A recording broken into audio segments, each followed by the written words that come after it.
천한 것이 어딜 와. 네가 오면 손님들 앞에서 쪽팔려서 어떡해. 그냥 집에서 쉬어. 시어머니 칠순잔치 당일 아침 호텔 로비에서 들은 말입니다. 신명 하객 앞에서 며느리 직업이 시장 생선가게라는 게 창피하다더군요. 저는 조용히 고개를 끄덕이고 호텔을 나왔습니다. 그리고 주차장에서 전화 한 통을 걸었죠. 35년입니다.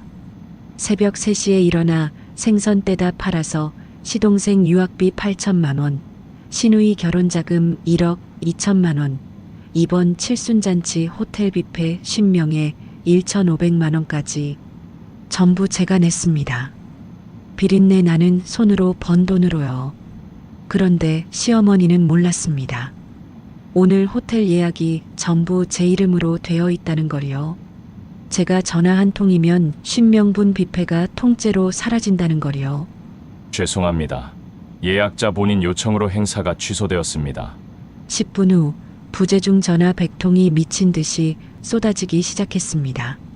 하지만 진짜 지옥은 그 다음이었습니다. 돌아가신 친정어머니 서랍장에서 발견한 낡은 편지 묶음. 거기엔 제가 35년간 상상조차 못했던 시어머니의 악행이 적혀 있었습니다.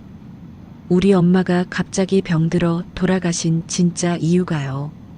비린내 나는 천한 며느리 돈은 필요하면서 얼굴은 보기 싫다던 시댁. 그들의 처참한 최후가 어떻게 됐을까요? 오늘은 25년간 시댁에 4억을 바친 48살 며느리가 시어머니 칠순날 천한년은 오지마 라는 말을 듣고 전화 한 통으로 모든 걸 뒤집어버린 이야기입니다. 비린내 나는 손으로 번 돈은 받으면서 얼굴 보기 싫다는 게 어떤 기분인지 영상 끝까지 함께 해주세요. 새벽 3시 알람이 울리기도 전에 눈이 떠졌습니다. 오늘은 시어머니 김말순 여사의 칠순잔치가 있는 날이었어요. 저는 25년간 하루도 빠짐없이 이 시간에 일어났습니다. 수산시장에서 생선을 떼어다 파는 일이 제 평생 직업이었으니까요. 어둠 속에서 옷을 주섬주섬 챙겨 입으며 생각했습니다. 오늘 하루만큼은 시장에 안 나가도 되는 날이에요. 그런데도 몸이 저절로 새벽에 깨어나더군요. 25년이라는 세월이 뼈에 새겨놓은 습관이었죠. 저는 부엌으로 가서 물 한 잔을 마시며 창밖을 바라봤습니다. 시동생 태호 유학비 8천만 원, 시누이 태연이 결혼자금 1억 2천만 원, 이번 칠순잔치 호텔 뷔페 50명분 1,500만 원. 전부 제가 낸 돈이었어요. 새벽마다 얼음물에 손을 담그고 생선 비늘을 긁어내고 비린내를 온몸에 배게 하며 번 돈이었습니다. 문득 5년 전에 돌아가신 친정어머니 생각이 났어요. 엄마는 평생 고생만 하다 갑자기 병이 드셔서 세상을 떠나셨습니다. 돌아가시기 전에 제 손을 꼭 잡으시며 하셨던 말씀이 떠올랐어요. 순자야, 시집살이 힘들어도 참아라. 엄마가 미안하다. 그때는 그 말씀이 무슨 뜻인지 몰랐습니다. 그냥 어머니들이 흔히 하시는 당부련이 했어요. 저는 눈시울을 훔치며 혼잣말을 했습니다. 엄마는 평생 고생만 하다 가셨는데 나라도 시어머니한테 효도 잘해야지. 저는 정성껏 준비해둔 옷을 꺼내 입었습니다. 한 달 전에 백화점에서 산 연보라색 한복이었어요. 거울 앞에 서서 옷매무새를 가다듬으며 생각했습니다. 오늘만큼은 시어머니가 고맙다는 말 한마디 해주시지 않을까? 25년 동안 단 한 번도 듣지 못한 말이었지만 칠순잔치 날만큼은 기대해도 되지 않을까 싶었어요. 호텔에 도착한 건 오전 10시였습니다. 로비에는 이미 하객들이 하나둘 모여들고 있었어요. 저는 시어머니를 찾아 두리번거렸습니다. 그때 시어머니 김말순이 차가운 표정으로 제 앞에 나타나셨어요. 시어머니는 아무 말 없이 제 팔을 잡아 끌어 로비 구석으로 데려가셨습니다. 어머니, 왜 그러세요? 저는 영문도 모른 채 끌려갔어요. 시어머니가 주위를 살피더니 낮은 목소리로 말씀하셨습니다. 천한 것이 어디로 와. 네가 오면 손님들 앞에서 쪽팔려서 어떡해. 그냥 집에서 쉬어. 저는 귀를 의심했습니다. 지금 내가 뭘 들은 거지. 심장이 쿵 하고 내려앉는 것 같았어요. 어머니, 지금 무슨 말씀을. 못 알아들어? 비린내 나는 년이 여기 있으면 하객들이 뭐라고 생각하겠냐고. 분수를 알아야지, 분수를. 네가 이 자리에 어울려? 시어머니의 눈빛은 차갑기 그지없었습니다. 마치 길에서 마주친 벌레를 보는 것 같은 눈이었어요. 그때 시누이 태연이가 다가왔습니다. 저는 속으로 다행이다 싶었어요. 태연이가 말려주겠지. 그 결혼자금 1억 2천만 원을 내가 대줬으니까. 언니, 엄마 말이 맞아. 비린내 나는 사람이 있으면 하객들이 뭐라고 생각하겠어. 언니 손에서 아직도 생선 냄새 나는 거 알지? 태연이가 코를 찡그리며 말했습니다.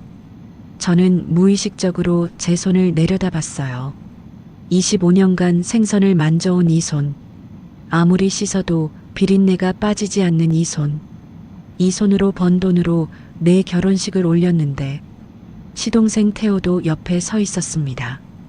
저는 태호를 바라봤어요. 유학비 8천만 원. 미국에서 공부할 수 있게 해준 게 누구 돈인데. 태호는 제 눈을 피하며 고개를 돌렸습니다. 아무 말도 하지 않았어요. 침묵이 답이었습니다. 저는 마지막으로 남편 김태수를 찾았습니다. 25년을 함께 산 남편이었어요. 태수가 저쪽에서 걸어오고 있었습니다. 저는 간절한 눈빛으로 남편을 바라봤어요. 제발, 제발 내 편을 들어줘. 여보, 어머니가 나보고. 태수가 제 말을 끊었습니다. 어머니 말씀 들어. 오늘 하루만 참아. 왜 자꾸 일을 키우려고 그래? 그 순간 제 가슴 속에서 무언가가 뚝 하고 끊어지는 소리가 들렸습니다. 25년 결혼 생활 동안 한 번도 들어보지 못한 소리였어요.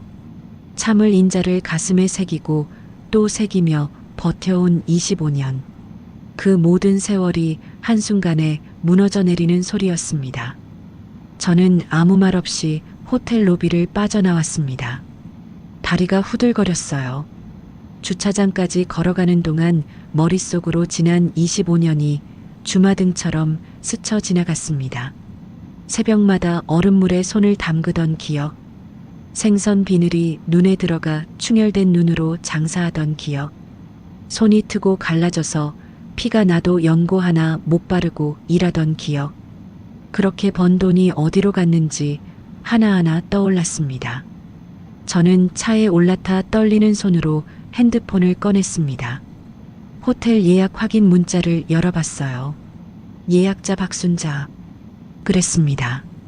이 잔치의 예약자는 저였어요. 1,500만 원을 결제한 사람도 저였습니다. 저는 호텔 연회 담당자 번호를 눌렀습니다. 여보세요. 오늘 칠순잔치 예약 취소해주세요. 예약자 본인입니다. 고객님, 50명분 뷔페가 전부 취소되는데 괜찮으시겠습니까? 네, 취소합니다. 전화를 끊고 핸드폰을 조수석에 던져놓았습니다. 그리고 창밖을 바라봤어요. 하늘이 맑았습니다. 웃기게도 이렇게 마음이 시원한 건 처음이었어요. 얼마 지나지 않아 핸드폰이 미친 듯이 울리기 시작했습니다. 부재중 전화 1통, 5통, 10통, 30통, 100통이 넘어갈 때까지 저는 전화를 받지 않았습니다. 저는 조용히 중얼거렸습니다. 이제 시작이다. 그 시각 호텔 연회장은 아수라장이 되어 있었습니다. 시어머니 김말순이 호텔 직원의 멱살을 잡을 듯이 다가서며 소리를 질렀어요. 예약이 취소됐다니 그게 무슨 개소리야. 당장 음식 내와. 호텔 직원이 한 발짝 물러서며 난감한 표정으로 대답했습니다. 죄송합니다, 고객님. 예약자 박순자님 본인 요청으로 행사가 취소되었습니다. 그 순간 김말순의 얼굴이 하얗게 굳어졌어요. 하객 10명의 시선이 일제히 김말순에게 쏠렸습니다. 웅성거리는 소리가 연회장 전체에 퍼져나갔어요. 뭐야, 며느리가 잔치를 취소했대. 아니, 그게 말이 돼? 돈은 며느리가 냈나 보네. 김말순의 귀가 새빨개졌습니다. 평생을 체면 하나로 버텨온 사람이었어요. 그 체면이 하객들 앞에서 산산조각 나는 순간이었죠. 시동생 태호가 벌컥 화를 내며 소리쳤습니다. 형수가 미쳤나? 당장 전화해서 취소 철회하라고 해. 신우이 태연이가 코웃음을 치며 말했어요. 내가 그럴 줄 알았어. 천한년이 끝까지 천하네. 어머니, 내가 뭘 했어요. 저런 년을 며느리로 들이면 안 된다고 했잖아요. 태연이는 제 결혼자금 1억 2천만 원을 누가 대줬는지 까맣게 잊은 모양이었습니다. 아니, 애초에 고마워한 적이 없었는지도 몰라요. 남편 태수가 허겁지겁 핸드폰을 꺼내 제게 전화를 걸었습니다. 1번, 2번, 3번. 저는 받지 않았어요. 10번, 20번, 30번. 여전히 받지 않았습니다. 태수의 얼굴이 점점 일그러졌어요. 결국 태수가 호텔을 뛰쳐나갔습니다. 집으로 향하는 거였죠. 저는 이미 집에 돌아와 있었습니다. 25년간 모아둔 서류들을 꺼내 식탁 위에 펼쳐놓고 있었어요. 통장, 보험증서, 적금 만기 서류, 그리고 제 이름으로 된 부동산 서류까지. 이 모든 게 새벽마다 비린내를 맡으며 번 돈이었습니다. 시댁 식구들은 이 돈을 당연하게 가져갔어요. 마치 제가 돈 버는 기계인 것처럼요. 현관문이 쾅 하고 열렸습니다. 태수가 숨을 헐떡이며 들어왔어요. 얼굴이 벌겋게 달아올라 있었습니다. 야, 박순자. 너 지금 뭐 하는 짓이야? 당장 호텔에 가서 사과해. 저는 서류를 정리하던 손을 멈추지 않았습니다. 처음으로 남편의 눈을 똑바로 쳐다봤어요. 싫어. 태수의 눈이 휘둥그레졌습니다.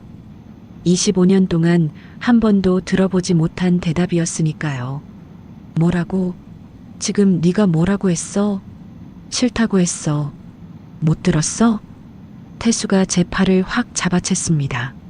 소나기에 힘이 들어갔어요. 아팠지만 저는 눈 하나 깜짝하지 않았습니다.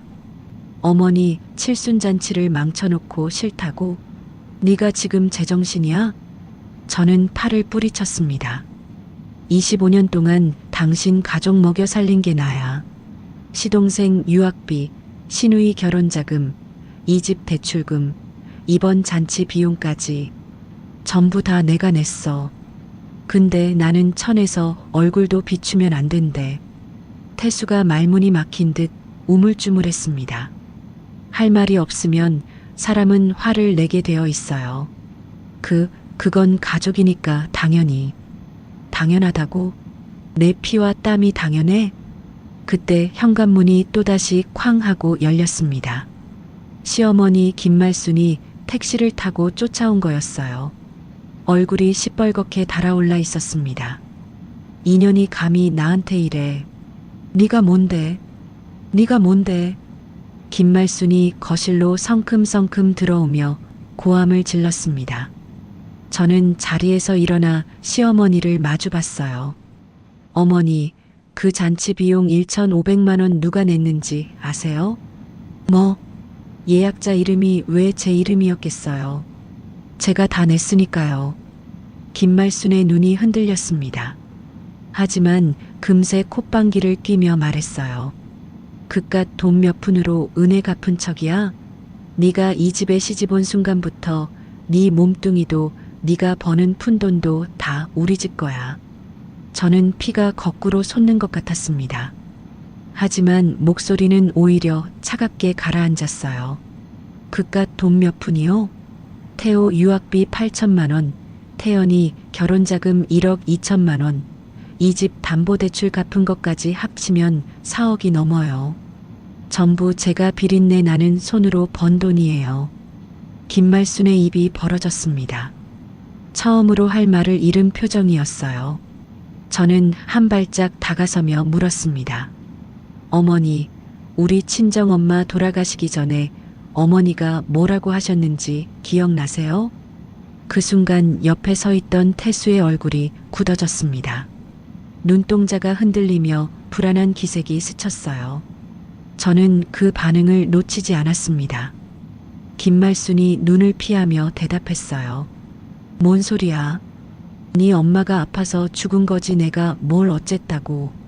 이상했습니다. 분명히 뭔가 이상했어요. 시어머니와 남편 두 사람 다 친정어머니 이야기만 나오면 눈을 피했습니다. 25년간 한 번도 느끼지 못했던 위화감이었어요. 하지만 지금은 그걸 따질 때가 아니었습니다. 저는 시어머니를 똑바로 바라보며 말했어요. 어머니, 저 이혼할 거예요. 김말순의 눈이 휘둥그레졌습니다. 뭐? 이혼? 네가 감히 김씨 가문 며느리가 이혼을 입에 담아? 네, 이혼이요. 더 이상 이 집 며느리 안 할 거예요. 김말순이 손을 번쩍 들어 올렸습니다. 뺨을 때리려는 거였어요. 저는 피하지 않았습니다. 똑바로 시어머니의 눈을 쳐다봤어요. 때리세요.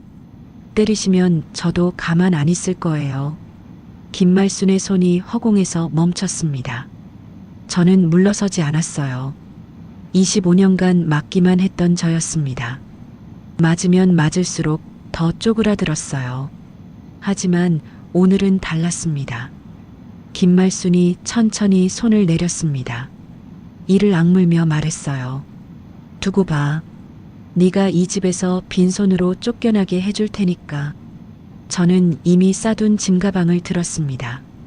현관으로 향하며 말했어요. 빈손이어도 좋아요. 더 이상 이 집에서 천한년 소리 듣기 싫으니까요. 문을 열고 나서며 핸드폰을 꺼냈습니다. 딸 미정이에게 전화를 걸었어요. 미정아, 엄마야. 오늘부터 내 집에서 며칠만 있어도 될까? 전화기 너머로 딸의 목소리가 들렸습니다. 엄마, 무슨 일이야? 일단 와. 어서 와. 저는 뒤도 돌아보지 않고 걸었습니다. 25년간 살았던 집이었어요. 하지만 한 번도 제 집이었던 적은 없었습니다. 딸 미정의 집에서 일주일을 보냈습니다. 미정이는 아무것도 묻지 않았어요. 그저 따뜻한 밥을 차려주고 이불을 덮어주고 옆에 앉아 손을 잡아줬습니다. 23밖에 안 된 어린 딸이 48 엄마를 위로하고 있었어요. 저는 그 일주일 동안 거의 말을 하지 않았습니다. 멍하니 창밖만 바라보는 날이 많았어요. 25년이라는 세월이 자꾸만 머릿속을 맴돌았습니다. 어느 날 미정이가 조심스럽게 말했어요. 엄마, 외할머니 집 정리해야 하지 않아? 5년째 그냥 뒀잖아. 맞는 말이었습니다. 친정어머니가 돌아가신 후 저는 한 번도 그 집에 가지 못했어요. 가면 울 것 같아서, 무너질 것 같아서 피해왔던 거죠. 하지만 이제는 가야 할 때가 된 것 같았습니다. 친정집 문을 여는 순간 먼지 냄새가 코를 찔렀습니다. 5년간 아무도 들어오지 않은 집이었어요. 커튼 사이로 햇살이 비스듬히 들어왔습니다. 먼지가 빗속에서 춤을 추듯 떠다녔어요. 저는 천천히 집안을 둘러봤습니다. 엄마가 앉아 계시던 안방, 엄마가 밥을 짓던 부엌, 엄마가 텔레비전을 보시던 거실, 모든 것이 그대로였어요. 시간만 멈춘 것처럼요. 안방으로 들어가 엄마의 오래된 서랍장을 열었습니다. 유품들을 정리하려던 거였어요. 낡은 옷가지들, 오래된 사진첩, 그리고 이것저것 잡동사니들. 그때 서랍 깊숙한 곳에서 낡은 종이 묶음이 손에 잡혔습니다. 고무줄로 묶인 편지들이었어요. 저는 별 생각 없이 고무줄을 풀었습니다. 첫 번째 편지를 펼치는 순간 심장이 멎는 것 같았어요. 편지지 상단에 적힌 보낸 사람, 김말순, 시어머니였습니다. 시어머니가 돌아가신 우리 엄마한테 편지를 보냈던 거예요. 저는 떨리는 손으로 편지를 읽어 내려갔습니다. 당신 딸이 우리 집안 망신이다. 비린내 나는 천안년을 며느리로 들였으니 내 팔자가 얼마나 기구한지 모른다. 당신도 딸 교육을 똑바로 안 시켜서 이 모양이 된 거다. 손이 덜덜 떨렸습니다. 다음 편지를 꺼냈어요. 당신 딸 때문에 내 아들이 출세를 못한다.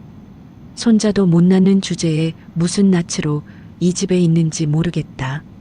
당신이 낳은 년이 내 집안대를 끊으려고 작정했나 보다. 10년 전 편지였습니다. 그때 저는 유산을 했었어요. 너무 무리해서 일하다가 아이를 잃었습니다. 그 슬픔을 아무한테도 말하지 못하고 혼자 사귀었는데 시어머니는 그걸 우리 엄마한테 욕하고 있었던 거예요. 저는 미친 듯이 다른 편지들을 꺼냈습니다.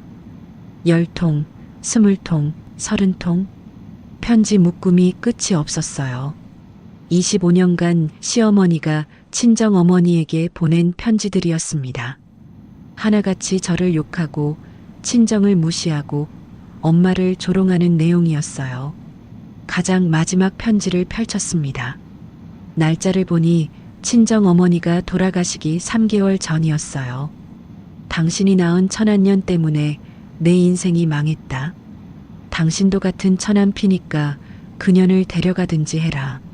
내 눈에 흙이 들어가기 전에 그 천안년 얼굴 안 봤으면 좋겠다. 편지지에 얼룩이 져 있었습니다. 물에 번진 자국이었어요. 눈물이었습니다. 우리 엄마의 눈물 자국이었어요. 저는 그 자리에 주저앉았습니다. 무릎에 힘이 풀렸어요. 온몸이 벌벌 떨렸습니다. 엄마가 이것 때문에. 목소리가 나오지 않았어요. 목구멍이 막힌 것처럼 숨이 쉬어지지 않았습니다. 친정어머니가 갑자기 병이 든 이유, 하루아침에 쇠약해지신 이유, 말없이 눈물만 흘리시던 이유, 전부 이것 때문이었어요. 엄마. 저는 편지들을 가슴에 끌어안고 바닥에 엎드렸습니다. 소리 없이 울었어요. 25년간 참았던 눈물이 한꺼번에 쏟아졌습니다. 그때 서랍 구석에서 낡은 일기장이 보였어요. 엄마의 글씨체였습니다. 저는 떨리는 손으로 마지막 페이지를 펼쳤어요. 순자야, 시집살이 힘들어도 참아라. 엄마가 나서면 네 입장만 더 어려워진다. 엄마가 미안하다. 엄마가 힘이 없어서 미안하다. 다음 생에는 엄마가 네 시어머니한테 다 갚아줄게. 이번 생은 엄마가 다 참을게. 일기장이 손에서 떨어졌습니다. 엄마는 알고 계셨어요. 시어머니가 얼마나 나를 구박하는지, 얼마나 천하다고 무시하는지 다 알면서도 아무 말 못하고 혼자 가슴앓이를 하셨던 거예요. 저는 엄마 영정 사진 앞에 무릎을 꿇었습니다. 이마를 바닥에 찌우며 통곡했어요. 엄마, 나 때문에 그랬구나. 엄마가 아프면서도 나한테 말 한마디 못하고 간 거구나. 엄마, 미안해. 미안해, 엄마. 그날 밤 저는 친정집에서 날이 셀 때까지 울었습니다. 눈물이 마를 때까지 울고 또 울었어요. 다음 날 아침 저는 편지 묶음을 들고 시댁으로 향했습니다. 눈이 퉁퉁 부어 있었지만 상관없었어요. 해야 할 말이 있었습니다. 시댁에 도착하니 시어머니와 남편이 거실에 앉아 있었어요. 저를 보자 김말순이 인상을 찌푸렸습니다. 뭐야, 이제 정신이 좀 들었어? 어디서 쏘다니다 이제야 와? 저는 대답 대신 편지 묶음을 시어머니 앞에 내려놓았습니다. 어머니, 이게 뭔지 아시죠? 김말순의 얼굴이 하얗게 질렸어요. 옆에 있던 태수가 편지를 보더니 고개를 푹 숙였습니다. 역시 알고 있었던 거예요. 둘 다 알고 있었습니다. 우리 엄마가 돌아가신 게 병 때문인 줄 알았어요. 저는 목소리가 떨렸지만 끝까지 말했습니다. 근데 아니었어요. 어머니가 보낸 이 편지들 때문에 우리 엄마가 가슴앓이를 하다 돌아가신 거예요. 어머니가 우리 엄마를 죽인 거나 다름없어요. 김말순이 버럭 소리를 질렀습니다. 그건 네 엄마가 약해서 그런 거지. 내가 뭘 어쨌다고. 그깟 편지 몇 장에 죽은 건 네 엄마 문제야. 저는 시어머니의 눈을 똑바로 쳐다봤어요. 어머니, 저는 어머니한테 천하다는 소리 들으면서도 25년을 참았어요. 저한테 한 건 용서할 수도 있어요. 근데 우리 엄마는요? 우리 엄마한테 왜 그러셨어요? 김말순이 말문이 막혔습니다. 저는 태수를 돌아봤어요. 태수는 여전히 고개를 숙인 채 제 눈을 마주치지 못했습니다. 당신도 알고 있었지? 알면서 아무 말도 안 했지? 태수가 어깨를 움츠렸어요. 대답 없는 게 대답이었습니다. 저는 편지 묶음을 다시 집어들었습니다. 이제 용서 같은 거 없어요. 절대로.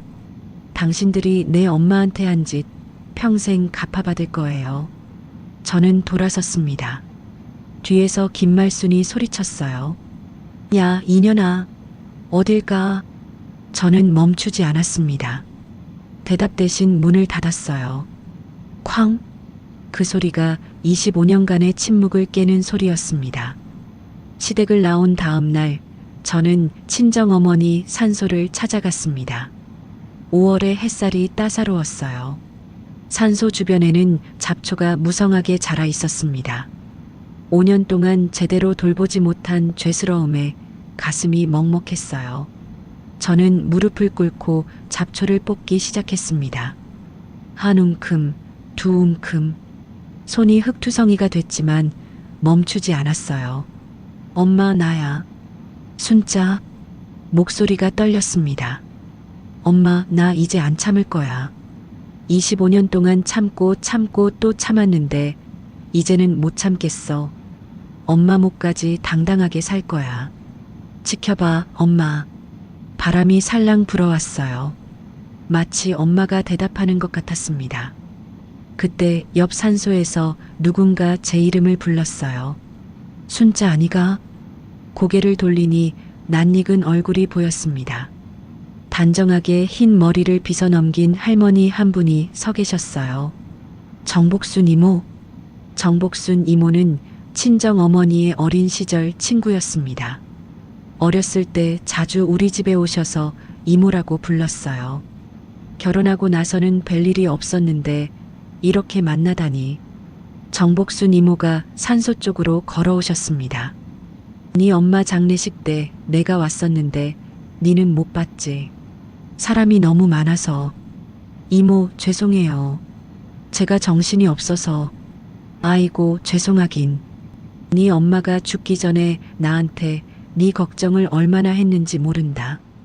저는 가슴이 철렁 내려앉았습니다. 엄마가요? 뭐라고 하셨는데요? 정복순 이모가 제 옆에 앉으셨어요. 주름진 손으로 제 손을 잡으셨습니다. 네 엄마가 그러더라. 우리 순자가 시집살이가 너무 힘든 것 같은데 내가 힘이 없어서 아무것도 못 해준다고. 그 말하면서 울었어. 네 엄마가. 목이 메었습니다. 또다시 눈물이 쏟아질 것 같았어요. 네 시어머니가 사람이 독하다고 그러더라. 니한테도 모질게 굴고 나한테도 편지를 보내서. 이모도 그 편지 알고 계셨어요? 정복순 이모가 고개를 끄덕이셨습니다. 알지. 네 엄마가 나한테 다 털어놨어. 근데 네 엄마가 그러더라. 순자한테는 절대 말하지 마라. 순자가 알면 시댁에서 더 힘들어진다고. 엄마는 끝까지 저를 지키려고 하셨던 거예요. 자기 가슴에 비수를 품으면서까지요. 저는 참았던 눈물을 쏟아냈습니다. 정복순 이모가 제 등을 토닥여 주셨어요. 울어라, 울어. 실컷 울어. 한참을 울었습니다. 정복순 이모는 아무 말 없이 곁에 앉아 계셨어요. 그 침묵이 오히려 위로가 됐습니다. 눈물이 좀 그치자 저는 그동안의 일을 털어놓았어요. 칠순잔치 날 있었던 일, 편지를 발견한 일, 이혼을 결심한 일까지 정복순 이모는 끝까지 들어주셨습니다. 이야기가 끝나자 정복순 이모가 입을 여셨어요. 내가 네 엄마 대신 한마디 하마. 저는 이모를 바라봤습니다. 순자야, 네 손으로 25년 장사했으면 실력은 있는 거 아니가. 생선 보는 눈, 손님 대하는 법, 다 네 몸에 배어 있잖아. 네 이름으로 가게 한번 차려봐라. 이모, 저 이제 48이에요. 이 나이에 무슨 가게를요? 48이 어때서? 인생 이모작이라는 말 못 들었나? 네 엄마가 나한테 남긴 말이 있어. 엄마가요? 정복순 이모가 제 손을 꼭 쥐셨습니다. 네 엄마가 그랬어. 복순아, 나중에 우리 순자 힘들 때 좀 도와줘라. 내가 못해준 거 니라도 해줘라. 그래서 내가 미천 좀 보태줄 테니까 걱정 마라. 저는 고개를 저었습니다. 안 돼요, 이모. 그건 안 돼요. 이모 노후 자금인데. 노후 자금은 무슨. 나 혼자 먹고 살 돈은 충분해. 그리고 이건 내 돈이 아니야. 네 엄마가 니한테 주는 거야. 네 엄마 대신 내가 전해주는 거라고. 눈물이 또 흘렀습니다. 엄마는 돌아가시고도 저를 챙기고 계셨어요. 집에 돌아오니 미정이가 저를 기다리고 있었습니다. 식탁 위에 통장 하나가 놓여 있었어요. 엄마, 이게 뭐야? 내가 모아둔 돈이야. 엄마가 하고 싶은 거 해. 저는 통장을 펼쳐봤습니다. 1,200만 원이 들어 있었어요. 23살짜리 애가 어떻게 이 돈을 모았을까? 미정아, 이건 네 결혼 자금이잖아. 이거 받으면 안 돼. 미정이가 제 손을 잡았습니다. 엄마가 행복한 게 내 결혼보다 중요해. 나는 내 힘으로 결혼 자금 다시 모으면 돼. 근데 엄마 인생은 지금 아니면 안 돼. 미정아, 엄마, 나 어렸을 때 엄마가 새벽마다 나가시는 거 알았어.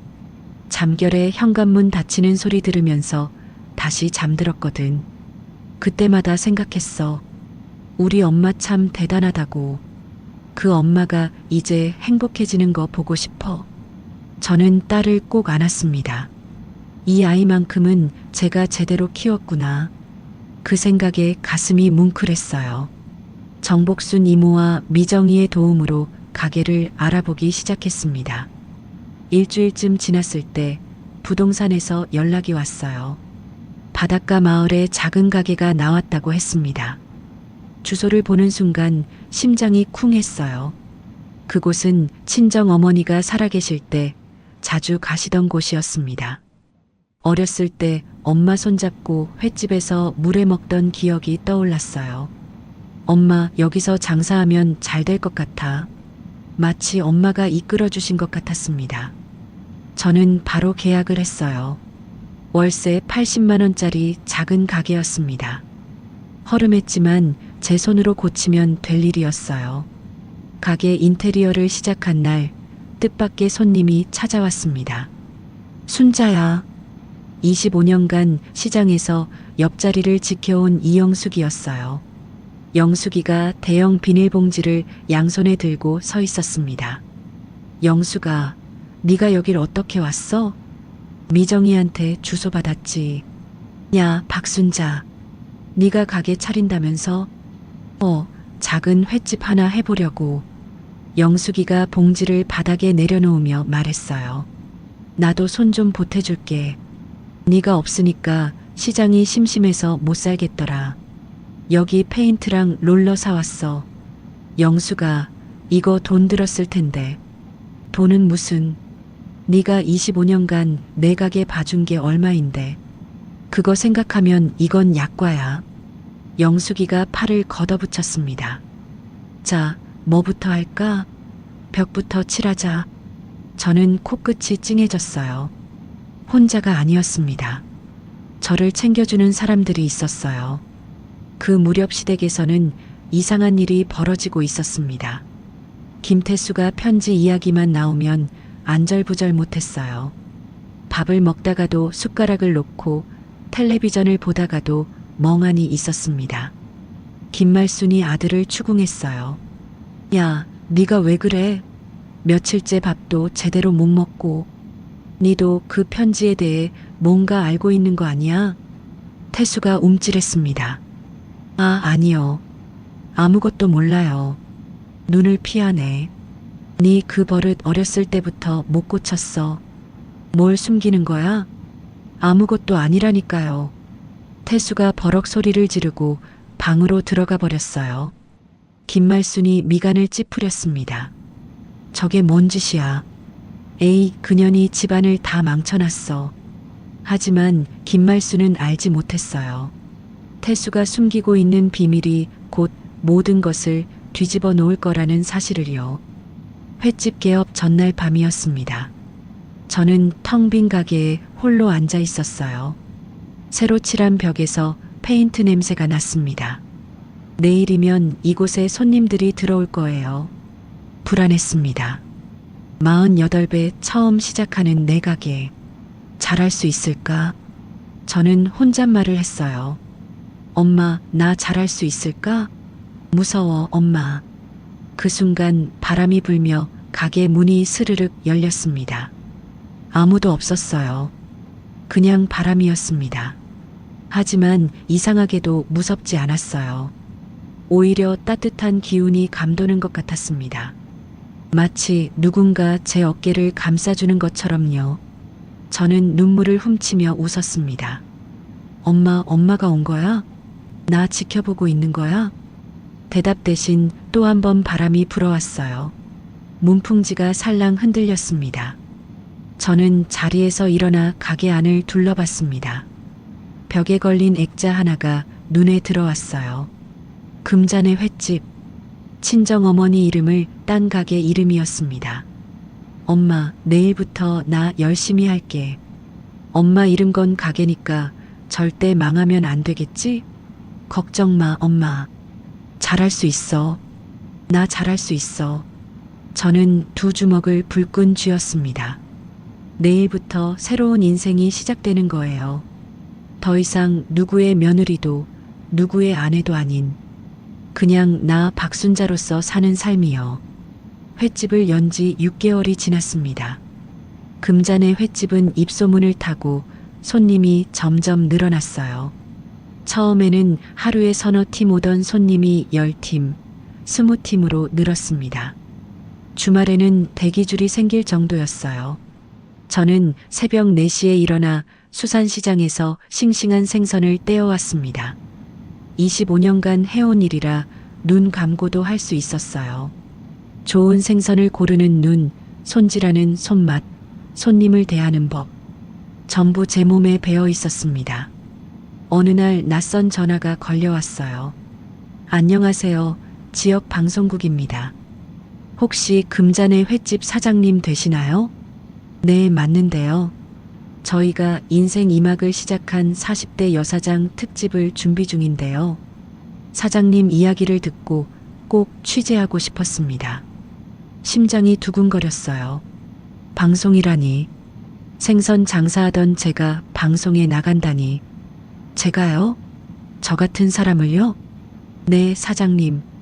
요즘 사장님 가게가 지역에서 화제예요. 인생 역경을 딛고 새 출발하셨다는 이야기가 많은 분들께 용기를 줄 것 같습니다. 저는 잠시 망설였어요. 하지만 떠오르는 얼굴이 있었습니다. 친정어머니. 엄마 이름을 건 가게를 더 많은 사람들에게 알릴 수 있는 기회였어요. 알겠습니다. 하겠습니다. 방송 촬영 당일 가게 앞에 카메라가 세워졌습니다. 저는 평소처럼 앞치마를 두르고 생선을 손질했어요. 카메라가 돌아가는데도 손은 멈추지 않았습니다. 25년간 해온 일이니까요. PD가 질문을 던졌어요. 사장님, 가게 이름이 금잔의 횟집인데 특별한 의미가 있나요? 저는 잠시 손을 멈추고 카메라를 바라봤습니다. 이 횟집 이름은 제 친정 어머니 이름이에요. 박금자. 어머니가 살아계실 때 늘 말씀하셨어요. 바닷가에 작은 횟집 하나 차리고 싶다고. 어머니가 못다한 꿈을 제가 대신 이루는 거예요. 목이 메었습니다. 눈물이 글썽거렸지만 꾹 참았어요. 어머니가 돌아가시고 5년이 지났는데 지금도 어머니 생각이 많이 나요. 새벽에 생선 떼러 갈 때마다 어머니가 옆에 계신 것 같아요. 순자야, 저건 싱싱한 거고 저건 안 좋은 거다 하고 알려주시는 것 같죠. PD도 스태프들도 조용해졌어요. 카메라만 돌아가고 있었습니다. 제가 48년 살면서 배운 건 하나예요. 돈은 사람을 배신하지 않는다. 제가 새벽마다 흘린 땀, 생선 비린내 맡으며 번 돈은 절대 저를 배신하지 않았어요. 배신한 건 사람이었죠. 방송은 다음 주에 나갔습니다. 그 후로 가게는 더욱 유명해졌어요. 멀리서 일부러 찾아오는 손님도 생겼습니다. 방송이 나간 다음 날 저는 시장 옛 동료들을 횟집에 초대했습니다. 이영숙을 비롯해 25년간 함께 장사하던 아주머니들이 모였어요. 테이블 2개를 붙여놓고 회와 매운탕을 푸짐하게 차렸습니다. 야, 박순자, 니 어제 방송 봤다. 눈물 나더라, 진짜. 영숙이가 맥주잔을 들며 말했어요. 네가 이렇게 성공할 줄 알았다. 그 천한년 소리 듣던 사람이 제일 잘 됐네. 인과응보가 따로 없다. 다른 아주머니들도 거들었습니다. 맞아, 맞아. 순자 시어머니가 네 욕하고 다닐 때 내가 속으로 얼마나 분했는지 몰라. 그러니까 그 시어머니 이번에 망신당한 거 시장 사람들 다 안다. 쌤통이지 뭐. 저는 웃으며 잔을 들었습니다. 고마워, 다들. 내가 힘들 때 도와줘서 이 은혜 평생 안 잊을게. 영숙이가 제 손을 잡았어요. 은혜는 무슨. 우리가 남이가. 앞으로도 잘 되길 바란다. 순자야. 따뜻한 밤이었습니다. 처음으로 제가 주인이 되어 사람들을 대접하는 자리였어요. 그 기분이 어떤 건지 말로 표현할 수가 없었습니다. 손님들이 다 돌아가고 미정이가 남았어요. 저와 미정이는 마지막 남은 회를 앞에 두고 마주 앉았습니다. 엄마, 오늘 방송 봤어. 울 뻔했어, 진짜. 뭘 울어? 네 엄마 얼굴에 주름만 가득한데. 엄마. 미정이가 진지한 표정으로 저를 바라봤어요. 엄마, 나 어렸을 때 엄마 손에서 비린내 나는 거 친구들한테 들킬까봐 무서웠어. 저는 가슴이 철렁 내려앉았습니다. 학교에서 애들이 물어보면 어쩌나, 니네 엄마 뭐 하시냐고 물어보면 뭐라고 하나? 그런 생각을 많이 했어. 미정아. 근데 지금은 알아. 미정이가 제 손을 꼭 잡았어요. 그 비린내가 나를 키운 거였어. 엄마가 새벽마다 비린내 맡으면서 번 돈으로 내가 밥 먹고 학교 다니고 여기까지 온 거잖아. 엄마, 나 엄마가 자랑스러워. 눈물이 왈칵 쏟아졌습니다. 저는 딸을 꼭 안았어요. 고마워, 미정아. 고마워. 한참을 안고 있었습니다. 이 아이 하나만큼은 제가 제대로 키웠구나. 그 생각에 가슴이 벅찼어요. 미정이가 돌아가고 저는 혼자 가게를 정리했습니다. 설거지를 하고 테이블을 닦고 바닥을 쓸었어요. 그때 가게 문이 열렸습니다. 손님, 죄송한데 오늘 영업은 끝. 말을 잇지 못했어요. 문 앞에 김태수가 서 있었습니다. 술에 취해 비틀거리고 있었어요. 순자야. 태수가 한 발짝 들어왔습니다. 술 냄새가 코를 찔렀어요. 여기가 네 가게구나. 잘 됐네, 잘 됐어. 당신이 왜 여기 있어요? 어떻게 알고 온 거예요? 방송 봤어. 네가 방송에 나왔더라. 태수가 의자에 털썩 주저앉았습니다. 눈이 충혈되어 있었어요. 순자야, 나 할 말이 있어. 저는 걸레를 내려놓고 태수를 바라봤습니다. 할 말이 있으면 해요. 태수가 한참을 망설였어요. 입술을 달싹거리다가 손으로 얼굴을 감쌌습니다. 그 편지들, 어머니가 네 친정 어머니한테 보낸 거 나도 알고 있었어. 심장이 멈추는 것 같았습니다. 뭐라고요? 나도 알고 있었다고. 귀를 의심했어요. 지금 이 사람이 뭐라고 한 거지? 당신이 알고 있었다고요? 태수가 고개를 푹 숙였습니다. 10년 전에 어머니 방에서 우연히 봤어. 네 친정 어머니한테 보내는 편지 쓰시는 거. 내용도 봤고 저는 다리에 힘이 풀렸어요. 의자를 붙잡고 간신히 버텼습니다. 근데 말하면 일이 커질까봐 그냥 모른 척했어. 네 엄마가 아프실 때도 알면서 가만히 있었어. 10년. 태수는 10년 동안 알고 있었어요. 시어머니가 우리 엄마한테 편지를 보내서 죽도록 괴롭히는 걸 알면서 아무 말도 안 했던 거예요. 당신이 알면서 10년 동안 가만히 있었어요? 목소리가 떨렸습니다. 손이 떨리고 다리가 떨리고 온몸이 떨렸어요. 우리 엄마가 돌아가실 때 당신이 말만 해줬어도 난 엄마한테 더 잘해드릴 수 있었어. 엄마가 왜 아픈지 알았으면 내가 막았을 수도 있었어.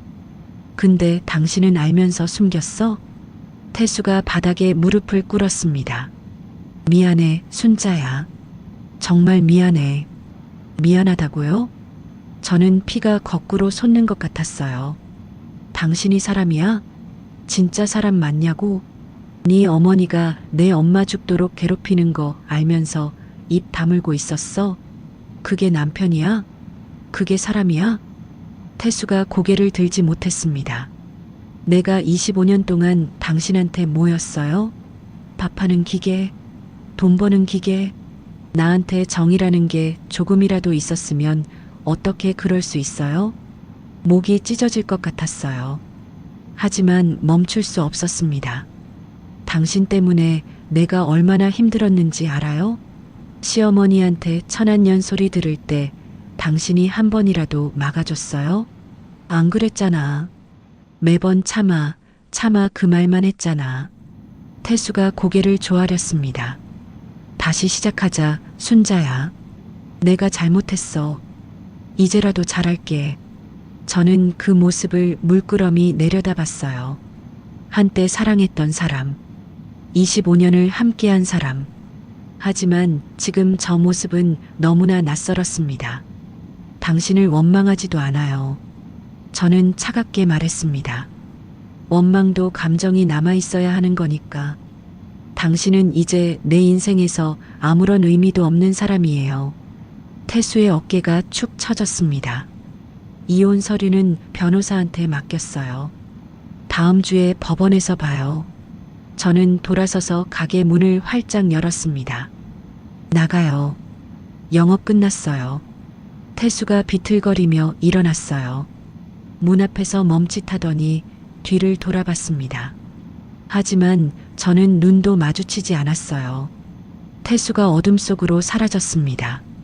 저는 빈 가게에 홀로 남았어요. 창밖으로 가로등 불빛이 보였습니다. 오랫동안 그 자리에 서 있었어요. 눈물도 나오지 않았습니다. 분노도 슬픔도 아닌 텅 빈 감정만 남았어요. 엄마, 그 사람도 알고 있었대요. 알면서 아무 말도 안 했대요. 혼잣말이 흘러나왔습니다. 엄마, 나 이제 어떡해요?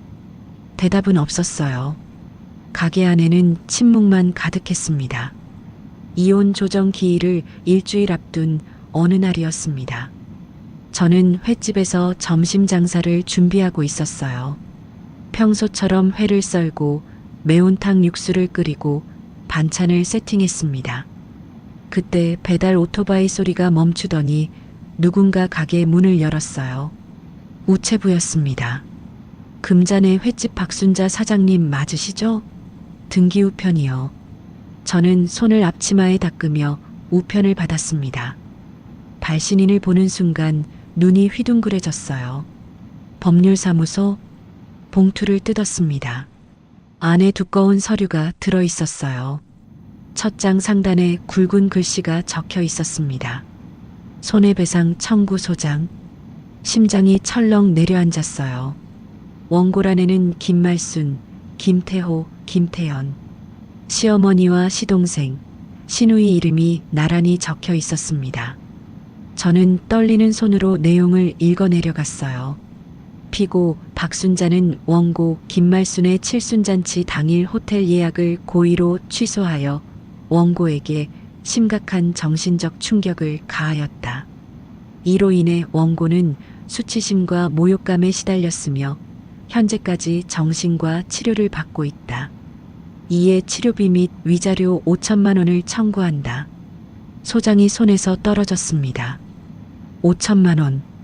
그 사람들이 나한테 5천만 원을 달라고 소송을 건 거예요. 25년간 그 집안에 4억 넘게 갖다 바친 내가 거꾸로 돈을 물어내라니. 저는 의자에 털썩 주저앉았습니다. 다리에 힘이 풀렸어요. 이게 무슨 날벼락인지 머리가 하얘졌습니다. 그게 끝이 아니었어요. 일주일 후 가게 앞이 이상하게 한산했습니다. 평소 같으면 점심시간에 손님이 줄을 서는데 그날따라 파리만 날렸어요. 저는 불안한 마음에 가게 밖으로 나가봤습니다. 그리고 눈앞의 광경에 그 자리에 얼어붙었어요. 가게 유리창에 종이가 덕지덕지 붙어 있었습니다. 전단지였어요. 이 가게 주인은 시어머니를 괴롭힌 불효 며느리입니다. 칠순잔치를 망쳐서 시어머니를 병들게 한 폐륜녀입니다. 저는 손이 덜덜 떨렸습니다. 전단지가 가게 앞뿐만이 아니었어요. 길 건너 전봇대에도 옆가게 벽에도 쓰레기통에도 붙어 있었습니다. 지나가던 사람이 수군거리는 소리가 들렸어요. 저 가게 주인이 시어머니한테 그랬대. 아이고 무서워라. 요즘 며느리들이 저래. 눈앞이 캄캄해졌습니다. 저는 미친 듯이 전단지를 뜯어냈어요. 손톱이 부러지는 것도 모르고 뜯고 또 뜯었습니다. 하지만 소용없었어요. 뜯어도 전단지는 끝이 없었습니다. 바닥에 버려진 전단지들이 바람에 날려 다시 흩어졌어요. 저는 그 자리에 주저앉아 울었습니다. 지나가는 사람들이 쳐다봤지만 상관없었어요. 억울해서, 분해서, 이 지경까지 왔다는 게 서러워서 눈물이 멈추지 않았습니다. 그날 저녁 저는 정복순 이모에게 전화를 걸었습니다.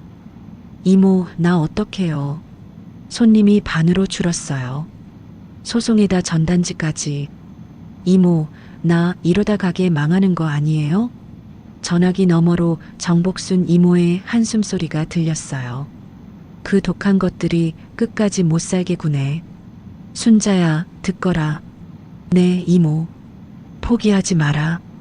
네가 여기서 무너지면 그년들 생각대로 되는 거야. 네 엄마가 하늘에서 보고 있어. 네 엄마가 뭐라고 하겠냐. 딸아, 힘내라. 그러겠지? 이모. 진실은 언젠가 드러나는 법이야. 네가 옳은 일한 거 사람들도 언젠가 알게 돼. 조금만 참아라, 응? 저는 전화기를 꼭 쥐고 눈물을 삼켰습니다. 네, 이모. 안 포기할게요. 절대 안 무너질게요. 바로 그 시각 뜻밖의 전화가 걸려왔습니다. 형수님, 저 태호예요. 시동생 태호였어요. 소송을 건 당사자가 뭔 낯짝으로 전화를 했을까? 저는 싸늘한 목소리로 대답했습니다. 할 말 없어요. 소송 건 사람이 몸 볼 일이 있어요? 형수님, 그게 아니라 어머니가 쓰러지셨어요. 뭐요? 어머니가 뇌졸중으로 쓰러지셨어요. 지금 병원 응급실이에요. 위독하대요. 전화기를 든 손이 멈췄습니다. 뇌졸중, 위독. 형수님, 어머니가 의식 잃기 전에 형수님 이름을 부르셨어요. 한 번만 와주세요. 전화가 끊겼습니다. 저는 한참 동안 멍하니 서 있었어요. 시어머니가 쓰러졌다. 내 이름을 불렀다. 그게 뭘 의미하는 걸까? 그때 미정이에게서 전화가 왔습니다. 태호가 미정이한테도 연락한 모양이었어요. 엄마, 나 들었어. 병원 가면 안 돼. 미정아, 그 할머니가 엄마한테 뭘 했는데? 외할머니 죽게 만들고 엄마한테 천한년 소리하고 이제 소송까지 걸었잖아. 그런 사람 병문안 왜 가? 안 가도 돼, 엄마. 미정이 말이 맞았어요. 그 사람이 나한테 한 짓을 생각하면 안 가는 게 당연했습니다. 하지만 25년이었어요. 미워도 25년을 어머니라고 불렀습니다. 그 세월을 그냥 지울 수가 없었어요. 미정아, 엄마 한 번만 가볼게. 얼굴 한 번만 보고 올게. 엄마, 걱정 마. 금방 올게. 저는 전화를 끊고 가게 문을 닫았습니다. 차에 올라타면서도 마음이 복잡했어요. 내가 왜 가는 거지? 그 사람이 쓰러졌다고 내가 왜 달려가야 하지? 모르겠어요. 그냥 가야 할 것 같았습니다. 병원에 도착하니 중환자실 앞에 사람들이 모여 있었어요. 시동생 태호와 시누이 태연, 그리고 남편 태수까지. 저를 본 태연이가 눈을 부라렸습니다. 어머, 이게 누구야? 어머니 이 꼴로 만들어 놓고 얼굴이 좋아서 왔어? 저는 대답하지 않았어요. 태연이가 제 앞을 가로막았습니다. 지금 와서 뭐해? 효녀 코스프레야. 소송 취하해주면 들어오게 해줄게. 어때? 소송이랑 병문안이랑 무슨 상관이에요? 상관 있지. 네가 어머니 스트레스 줘서 이 지경이 된 거잖아. 책임져. 저는 더 이상 대꾸하지 않고 돌아섰습니다. 여기 온 게 바보 같았어요. 이 사람들은 끝까지 이 모양인 거예요. 그때 중환자실 문이 열리며 의사가 나왔습니다. 김말순 환자 보호자분들이세요? 태호가 급히 다가갔어요. 네, 저희요. 어머니 어떠세요? 환자분이 의식을 회복하셨습니다. 다들 안도의 한숨을 내쉬었어요. 의사가 말을 이었습니다. 그런데 환자분이 깨어나시자마자 순자 불러라. 순자한테 할 말이 있다고 하십니다. 순자 씨가 누구시죠? 모두의 시선이 저에게 쏠렸습니다. 태연이가 어이없다는 표정을 지었어요. 뭐, 어머니가 왜 전현을 찾아요? 저도 당황스러웠습니다. 시어머니가 나를 왜 찾는 거지? 의사가 저를 바라봤어요. 순자 씨 되시나요? 환자분이 계속 찾으십니다. 들어가 보시겠어요? 저는 잠시 망설였습니다. 태연이와 태호가 노려보고 있었어요. 하지만 상관없었습니다. 네, 들어갈게요. 병실 문을 열고 들어갔습니다. 시어머니가 침대에 누워 계셨어요. 온몸에 관이 연결되어 있었습니다. 70년 인생을 체면과 허세로 살아온 사람. 지금 그 모습은 너무나 초라해 보였어요. 제가 다가가자 시어머니가 흐릿한 눈으로 저를 바라봤습니다. 입술이 달싹거렸어요. 자야. 어머니, 저예요. 시어머니가 불편한 손으로 제 손목을 잡았습니다. 힘이 하나도 없었어요. 내 방, 장롱 밑에 금고가 있어. 금고요? 거기, 니한테 줄 게 있어. 꼭 봐라. 어머니, 무슨 금고예요? 뭐가 들어있는데요? 시어머니의 눈에 눈물이 고였습니다. 처음 보는 모습이었어요. 25년 동안 단 한 번도 시어머니가 우는 걸 본 적이 없었습니다. 다, 거기 있어. 보면, 알아. 그 말을 끝으로 시어머니의 눈이 스르륵 감겼습니다. 다시 의식을 잃은 거예요. 저는 시어머니의 손을 내려놓고 병실을 나왔습니다. 머릿속이 복잡했어요. 금고. 시어머니가 왜 갑자기 금고 이야기를 한 걸까? 거기에 뭐가 들어있길래? 저는 병원을 나서며 시댁으로 향했습니다. 가슴이 이상하게 두근거렸어요. 뭔가 큰일이 터질 것 같은 예감이 들었습니다. 시댁에 도착했습니다. 현관 비밀번호는 25년 동안 한 번도 바뀌지 않았어요. 문을 열고 들어가니 집안에 인기척이 없었습니다. 다들 병원에 있는 거겠죠. 저는 곧장 시어머니 방으로 향했습니다. 방문을 열자 익숙한 냄새가 코를 찔렀어요. 25년간 수없이 드나들던 방이었습니다. 청소하고 빨래 개켜놓고 이불 정리하던 곳이었어요. 장롱 앞에 섰습니다. 무릎을 꿇고 장롱 밑을 들여다봤어요. 깊숙한 구석에 뭔가 있었습니다. 손을 뻗어 끌어당기니 먼지 쌓인 금고가 나왔어요. 작은 다이얼 금고였습니다. 25년간 이 집에 살면서 한 번도 본 적 없는 물건이었어요. 이게 뭐지? 저는 금고를 테이블 위에 올려놓았습니다. 다이얼을 돌려봤지만 열리지 않았어요. 비밀번호가 필요했습니다. 뭘까? 시어머니가 쓸만한 번호가 뭐가 있을까? 저는 시어머니 생일을 눌러봤습니다. 415. 찰칵. 금고가 열렸어요. 안에 종이 묶음이 가득 들어 있었습니다. 저는 떨리는 손으로 서류들을 꺼냈어요. 첫 번째 서류를 펼치는 순간 심장이 멈추는 것 같았습니다. 전당포 영수증? 영수증에 적힌 품목을 읽어 내려갔어요. 24K 금목걸이 1돈, 24K 금반지 2돈, 비단 이불 세트, 자개장 1점. 이건 제 혼수 목록이었습니다. 25년 전 결혼할 때 친정 어머니가 빚까지 내서 마련해 주신 혼수품들. 금목걸이는 엄마가 평생 모은 돈으로 사주신 거였어요. 비단 이불은 외할머니 때부터 내려오던 거였고요. 시집 오고 얼마 안 돼서 다 어디 갔나 했더니 시어머니가 전당포에 맡긴 거였습니다. 저는 다른 영수증들도 꺼냈어요. 10장, 20장, 30장. 전부 제 혼수품이었습니다. 하나도 빠짐없이 전당포로 갔더군요. 손이 덜덜 떨렸습니다. 서류 더미 속에서 메모지 한 장이 나왔어요. 시어머니 글씨였습니다. 천한 집안 혼수가 우리 집에 있으면 재수 없다. 전당포에 맡기고 그 돈으로 태호 학원비 냈다. 태연이 결혼 혼수도 이 돈으로 보탰다. 눈앞이 하얘졌습니다. 우리 엄마가 빚내서 마련해준 혼수. 그게 시동생 학원비로 시누이 결혼 혼수로 갔어요. 25년 동안 저는 아무것도 모르고 살았습니다. 이건 우리 엄마가 평생 모아서 해준 예단이었는데 목소리가 떨렸어요.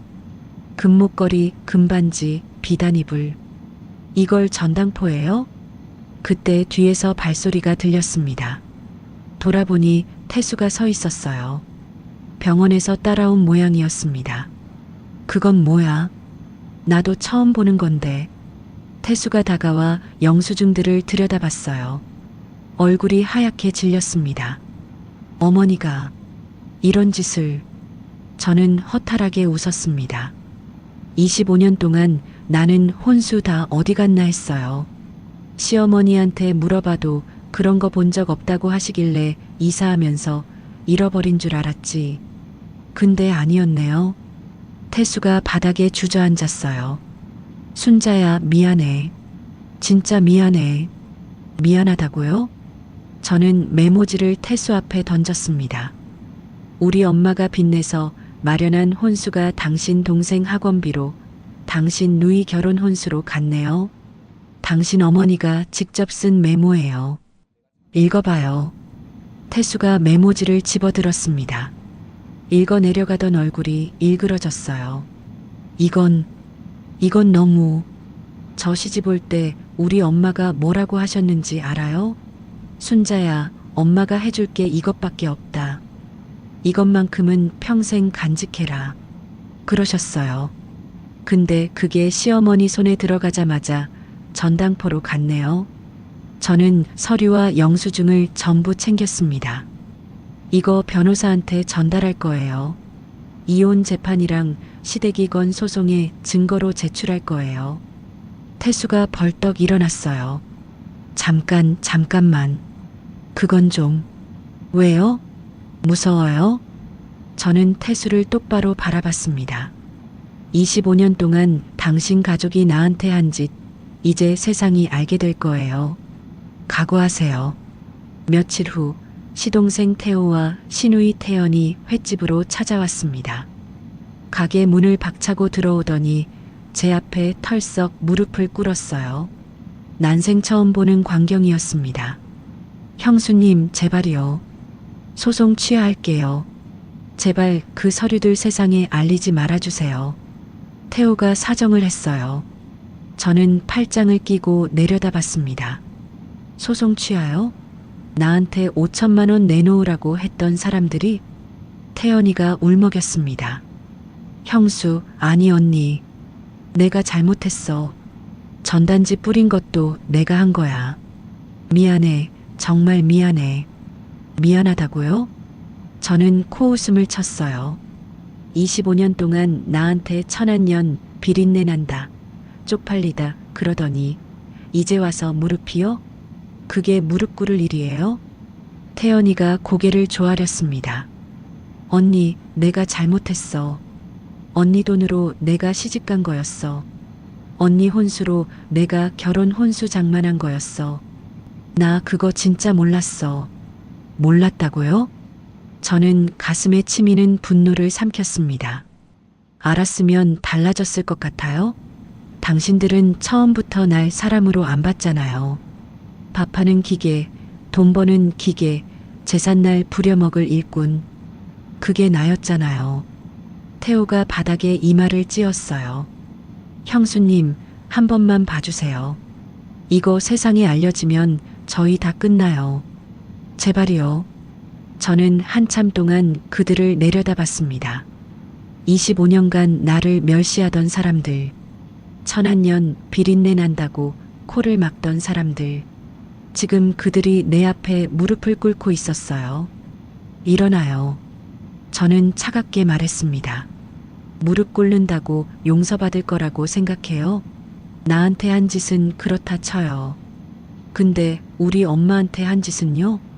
우리 엄마가 빚내서 해준 혼수를 전당포에 넘기고 그 돈으로 호의호식한 거는요? 두 사람 다 대답하지 못했어요. 소송 취하하든 말든 당신들 마음이에요. 근데 나도 내 마음대로 할 거예요. 이혼 재판에서 전부 다 밝힐 거예요. 저는 가게 문을 열었습니다. 나가요. 손님 올 시간이에요. 이혼 재판 당일이 되었습니다. 법원 복도는 사람들로 붐볐어요. 저는 변호사와 함께 법정으로 들어갔습니다. 반대편에는 태수가 앉아 있었어요.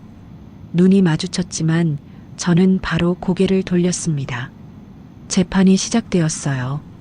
제 변호사가 증거 서류를 제출했습니다. 25년간 제가 시댁에 쓴 돈 내역서, 시동생 유학비 8천만 원, 시누이 결혼자금 1억 2천만 원, 집 대출금, 생활비, 칠순잔치 비용까지 총 4억이 넘었어요. 그리고 금고에서 나온 전당포 영수증들, 시어머니가 쓴 메모까지. 판사가 서류를 검토하며 미간을 찌푸렸습니다. 원고 측에서 제출한 증거에 따르면 피고 즉 가족이 원고의 혼수품을 무단으로 처분한 정황이 명확합니다.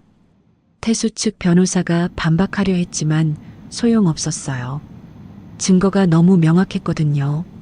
시댁이건 손해배상 소송도 다뤄졌습니다.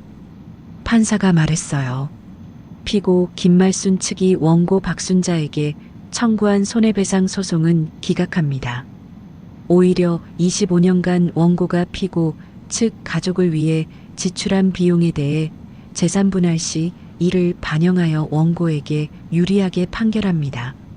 저는 숨을 크게 내쉬었어요. 끝났습니다. 25년간의 악몽이 드디어 끝났어요. 법원을 나오니 미정이가 기다리고 있었습니다. 제 모습을 보자마자 달려왔어요. 저를 꼭 안아주었습니다. 엄마, 이제 다 끝났어. 엄마 거 다 찾았어. 미정아, 엄마 고생했어. 정말 고생 많았어.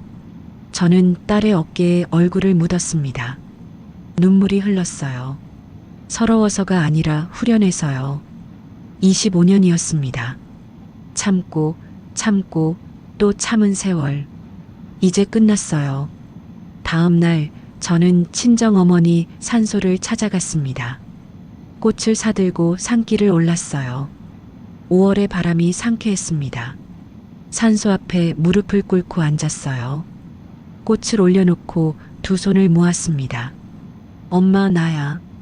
순자. 바람이 살랑 불어왔어요. 엄마, 나 이혼했어. 이제 자유야. 목소리가 떨렸습니다.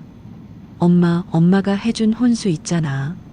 그거 시어머니가 전당포에 넘겼더라. 25년 만에 알았어. 근데 이제 다 찾았어. 재판에서 다 인정받았어. 눈물이 흘렀어요. 엄마, 미안해. 엄마가 빚내서 해준 거였는데 내가 지키지 못해서 미안해.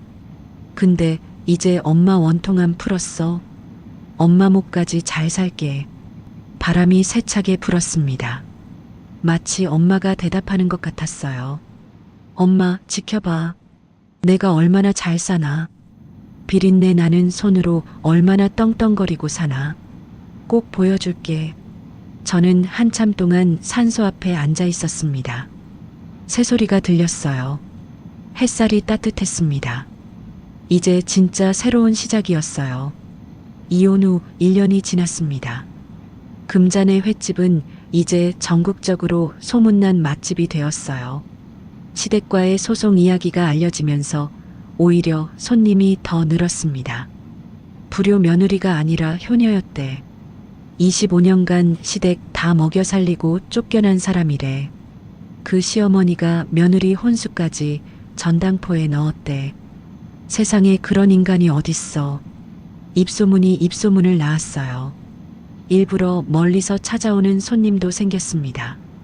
어떤 분은 제 손을 잡으며 사장님 이야기 듣고 힘받았어요 라고 하셨어요. 저는 더 이상 천한 며느리가 아니었습니다. 당당한 횟집 사장님이었어요.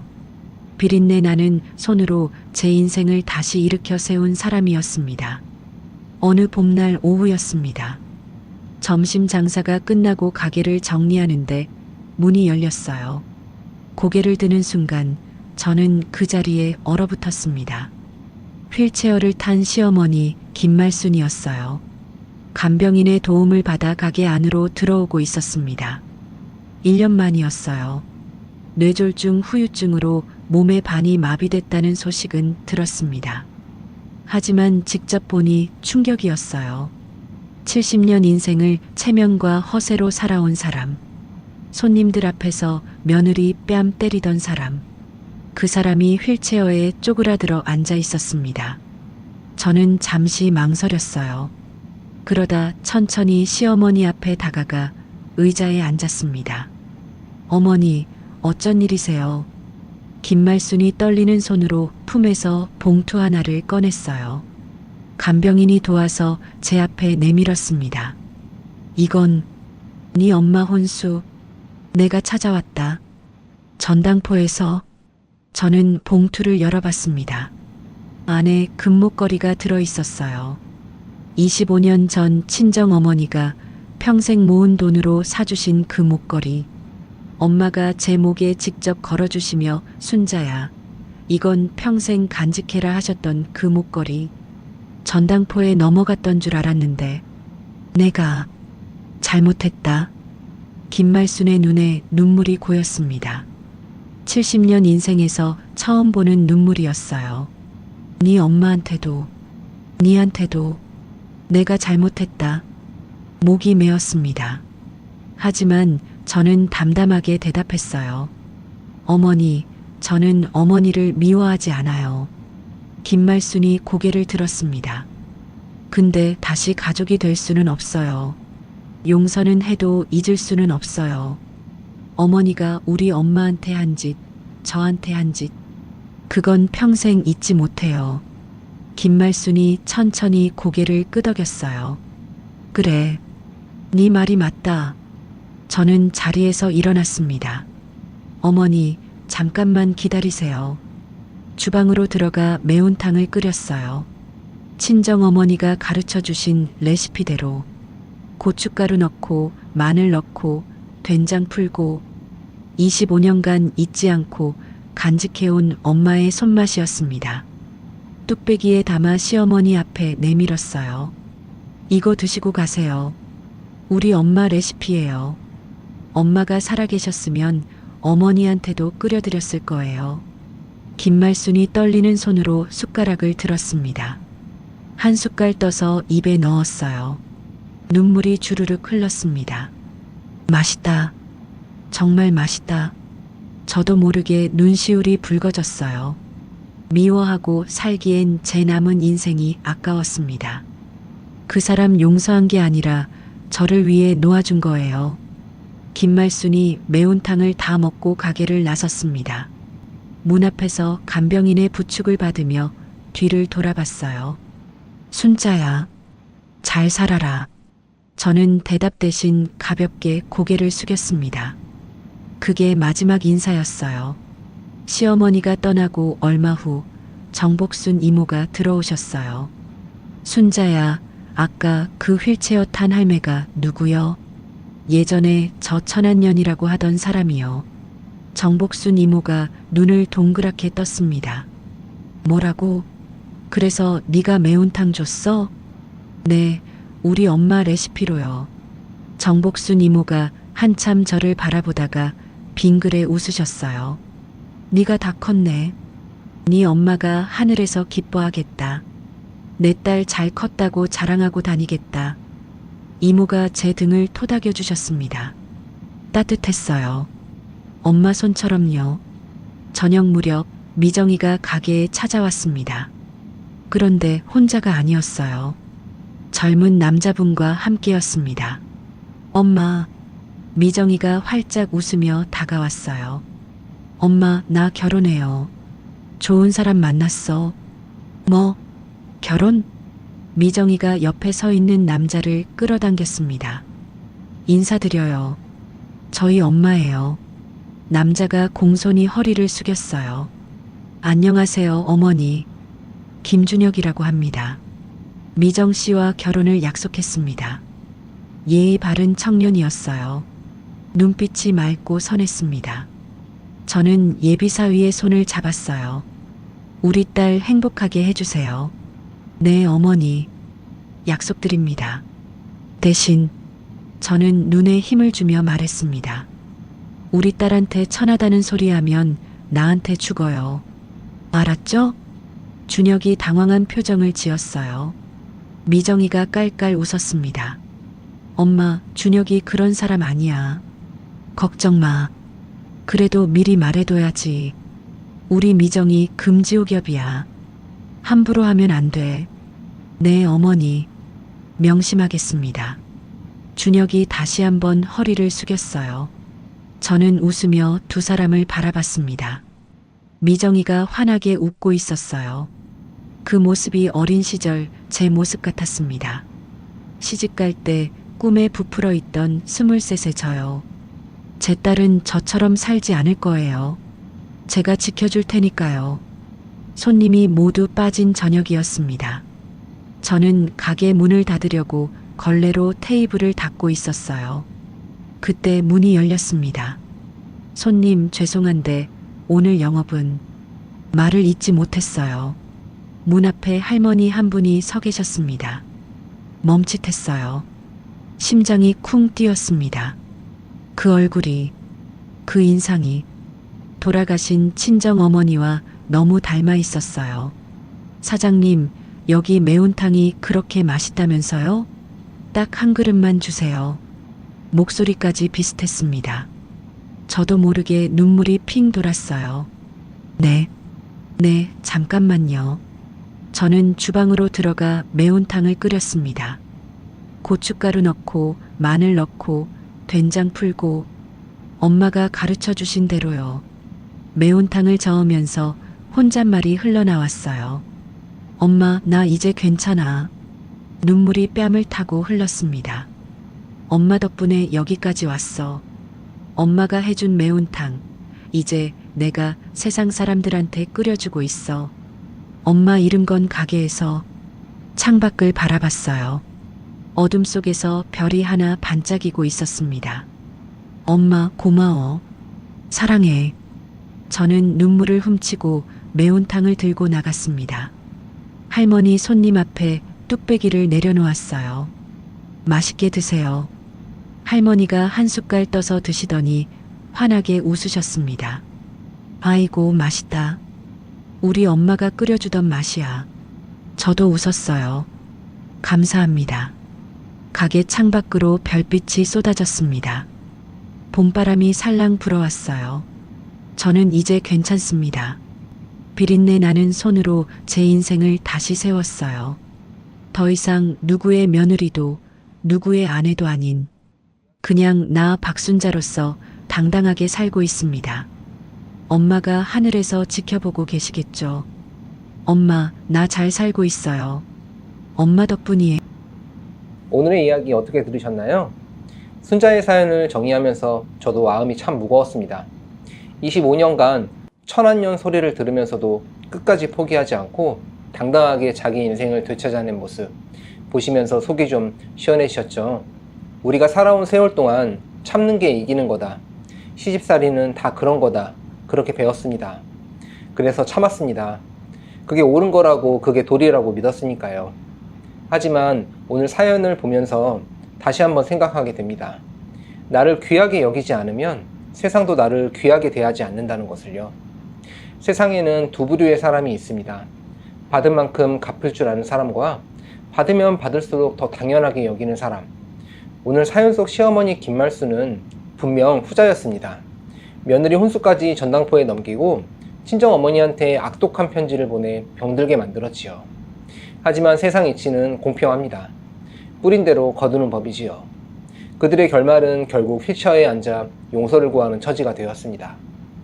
옛말에 가는 말이 고와야 오는 말이 곱다 했습니다. 아무리 시어머니라 해도 며느리를 사람 취급하지 않는 것은 반드시 대가를 치르게 되어 있습니다. 오늘 이야기가 바로 그 증거가 아닐까 싶습니다. 혹시 지금 이 시간에도 가족이라는 이름 아래 억울함을 홀로 사귀고 계신 분 계신가요? 내가 참으면 집안이 편하니까, 내가 손해보면 끝나니까 말 못하고 속으로만 삼키시는 분들 정말 많으실 겁니다. 하지만 기억하셨으면 좋겠습니다. 여러분의 희생은 당연한 게 아닙니다. 그리고 지금이라도 절대 늦지 않았습니다. 순자 어머니처럼 48에도 새 인생을 시작할 수 있습니다. 그것이 나를 위한, 그리고 남은 인생을 위한 가장 현명한 선택이 아닐까 싶습니다. 오늘 이야기가 답답했던 가슴을 조금이나마 뚫어드렸다면 좋겠습니다. 이 사연이 마음에 드셨다면 구독과 좋아요, 알림 설정 부탁드립니다. 여러분의 작은 응원이 다음에도 좋은 이야기로 찾아뵐 수 있는 큰 힘이 됩니다.